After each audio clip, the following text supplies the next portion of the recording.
Hello friends, welcome back to my channel. ఈరోజు మన వీడియోలో గోంగూర చికెన్ ఎలా చేసుకోవాలో చెప్తాను. ముందుగా చికెన్ని బాగా వాష్ చేసుకొని సాల్ట్ వాటర్లో మంచిగా సోక్ చేసుకోవాలి ఒక 1 అవర్ పాటు.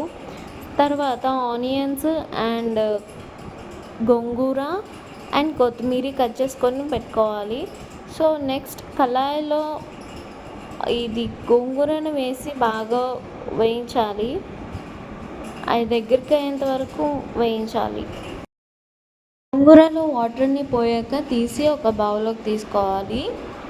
నెక్స్ట్ అదే కళాయిలో ఆనియన్స్ వేసేసుకొని నెక్స్ట్ జింజర్ గార్లిక్ పేస్ట్ వేసుకోవాలి.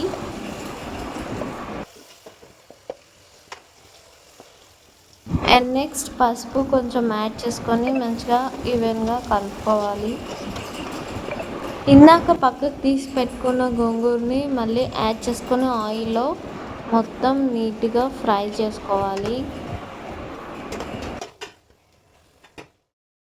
నెక్స్ట్ ఇందులో మనం 1 అవర్ పాటు సాల్ట్ వాటర్లో సోక్ చేసుకున్న చికెన్ని యాడ్ చేస్తున్నాము.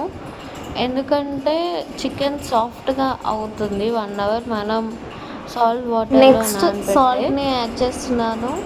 సాల్ట్ని యాడ్ చేసి ఇంకా మూత పెట్టుకొని ఒక 5-10 మినిట్స్ ఉడికించుకోవాలి. ఆ తర్వాత కారం వేసుకొని బాగా కలిపేసి కారం మగ్గిన తర్వాత కొన్ని వాటర్ యాడ్ చేయాలి. అంటే గ్రేవీ కోసం కొంచెం వాటర్ అనేది యాడ్ చేసుకోవాలి. ఫైనల్గా మసాలాని కొత్తిమీరని యాడ్ చేసుకోవాలి. అంతే, గోంగూర చికెన్ అయిపోయినట్టే. గోంగూర చికెన్ మీలో ఎంతమందికి ఇష్టమో సబ్స్క్రైబ్ చేయడం మర్చిపోకండి. Bye friends.